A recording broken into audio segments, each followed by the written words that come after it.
wabarakatuh. Perkenalkan, nama saya Zulita Nur Cahyani dari Universitas Negeri Malang, Fakultas Ilmu Pendidikan dan Jurusan Bimbingan dan Konseling. Di sini saya akan menjelaskan tentang langkah-langkah penelitian ilmiah. Di sini ada 11 poin langkah-langkah dalam penelitian ilmiah. Baik, yang pertama saya akan menjelaskan tentang mengidentifikasi dan merumuskan masalah. Proses identifikasi masalah penting dilakukan agar penelitian kita tersebut lebih tajam, dan itu merupakan data awal sebagai langkah kita bahwa dalam penelitian tersebut memang diperlukan data untuk dipecahkan. Identifikasi masalah dirumuskan bersesuaian bagaimana latar belakang masalah yang telah kita buat. Di sini ada beberapa langkah untuk membuat rumusan masalah yang tepat, yaitu yang pertama, rumusan masalah hendaknya singkat dan bermakna. Yang kedua, rumusan masalah hendaknya dalam bentuk kalimat tanya. Yang ketiga, rumusan masalah hendaknya jelas dan konkret. Yang keempat, masalah hendaknya dirumuskan secara operasional. Yang kelima, rumusan masalah hendaknya mampu memberi petunjuk tentang kemungkinannya pengumpulan data di lapangan untuk menjawab pertanyaan-pertanyaan yang terkandung dalam masalah penelitian tersebut. Dan yang terakhir, perumusan masalah haruslah dibatasi lingkupnya. Baik, untuk langkah yang kedua yaitu melakukan studi pendahuluan. Studi pendahuluan merupakan studi yang dilakukan untuk mempertajam arah studi kita.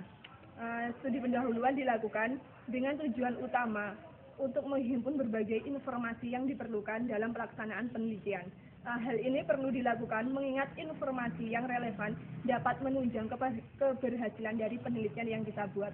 Untuk langkah yang ketiga yaitu merumuskan hipotesis. Hipotesis perlu dirumuskan dalam sebuah penelitian. Baik, untuk langkah yang berikutnya yaitu mengidentifikasi variabel dan definisi operasional variabel. Variabel adalah suatu besaran kuantitatif maupun kualitatif yang dapat bervariasi atau berubah pada situasi tertentu. Sebuah variabel dalam penelitian ilmiah adalah fenomena yang akan atau tidak akan terjadi sebagai akibat adanya fenomena lain. Di sini ada 3 macam variabel, yaitu yang pertama variabel manipulasi, variabel respon, dan variabel kontrol.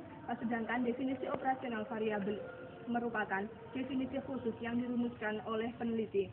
Definisi operasional tidak sama dengan definisi konseptual yang didasarkan pada teori tertentu. Langkah berikutnya yaitu menentukan rancangan atau desain penelitian. Rancangan penelitian biasanya disebut juga dengan desain penelitian. Rancangan penelitian merupakan prosedur atau langkah-langkah aplikatif penelitian yang berguna sebagai pedoman dalam melaksanakan penelitian ilmiah.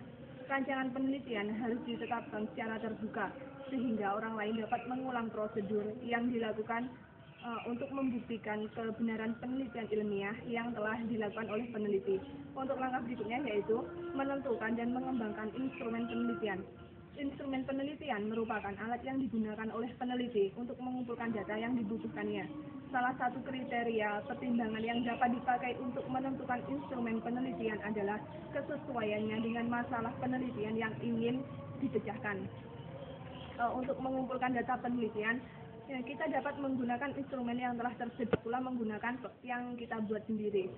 Untuk langkah berikutnya yaitu menentukan subjek penelitian. Orang yang terlibat dalam penelitian ilmiah dan berperan sebagai narasumber data disebut sebagai subjek penelitian. Di sini dalam penelitian kuantitatif seperti yang telah disinggung, subjek penelitian di sini diambil melalui sampling, sehingga semakin banyak sampel maka akan semakin kecil jumlah kesalahan dalam pengumpulan data. Untuk langkah berikutnya yaitu melaksanakan penelitian. Pelaksanaan penelitian adalah proses pengumpulan data sesuai dengan desain atau rancangan penelitian yang telah dibuat. Pelaksanaan penelitian harus dilakukan secara cermat dan hati-hati karena akan berhubungan dengan data yang telah dikumpulkan. Keabsahan dan kebenaran data penelitian tentu saja akan menentukan kualitas penelitian yang telah dilakukan. Di sini peneliti harus fokus pada pemecahan masalah yang telah dirumuskannya dengan mengacu pengambilan data berdasarkan instrumen penelitian yang telah dibuatnya secara ketat. Untuk langkah berikutnya yaitu melakukan analisis data. Analisis data merupakan proses mengorganisasikan dan juga mengurutkan data ke dalam suatu kategori, pola, dan satuan uraian dasar sehingga bisa ditemukan tema serta dirumuskan hipotesis kerjanya seperti yang didasarkan oleh data. Di sini dengan dilakukan pengorganisasian serta pengolahan data tersebut memiliki tujuan untuk menentukan tema dan juga hipotesis kerja yang nantinya akan diangkat untuk menjadi sebuah teori yang substantif. Untuk langkah berikutnya, merumuskan hasil penelitian dan pembahasan. Pada hakikatnya, merumuskan hasil penelitian dan melakukan pembahasan adalah kegiatan menjawab pertanyaan atau rumusan masalah penelitian sesuai dengan hasil analisis data yang telah dilakukan.